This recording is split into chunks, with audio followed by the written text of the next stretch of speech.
Good morning, student. Mention the classwork number 52. Now let's start the chapter 4 Understanding Laws. Student, हमने chapter 5 narrate कर लिया था, इसके बाद हम chapter 4 भी अब अंडरस्टूड कर लेते हैं चैप्टर में क्या दिया हुआ है.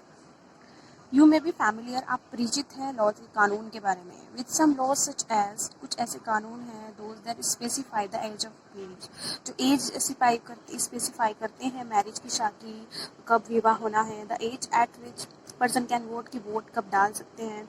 And perhaps invent the law dealing with buying and selling of property, की प्रॉपर्टी को बेचना और बाइंग और सेलिंग यानी बेचना और खरीदना कब है.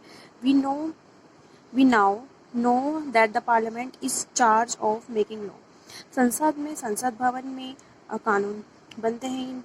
Is in charge of making laws, कानून बनते हैं. Do this laws apply to everyone, क्या ये कानून सब पर अप्लाई होते हैं. How do new laws come to into being, नए कानून कैसे आते हैं. Could there be laws that are unpopular और कंट्रोवर्शियल, कुछ लॉज या कानून ऐसे हैं जो प्रसिद्ध नहीं हैं, अनपॉपुलर हैं. कुछ ऐसे हैं जो कंट्रोवर्शियल हैं, जिसमें वाद विवाद होता रहता है. What should as we citizens do under such circumstances, ऐसी परिस्थितियों में सिटीजन्स क्या करते हैं. यहाँ पर देखिए सिचुएशन में दिया हुआ है, यहाँ पर ये लोग प्रोटेस्टिंग कर रहे हैं, पिक्चर में आप देख सकते हैं. अब हमारा नेक्स्ट पेज पर क्वेश्चन आता है, do laws apply to all, क्या सब पर अप्लाई होते हैं. फॉलोइंग सिचुएशन को पढ़ना है and answer the following that follow. तो ये सिचुएशन आप पढ़ेंगे student.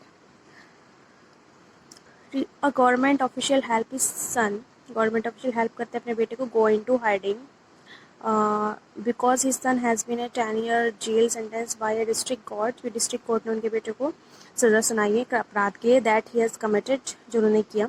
Do you think the government official actions were right, क्या गवर्नमेंट ऑफिशियल के एक्शन ठीक है अपने बेटे के लिए.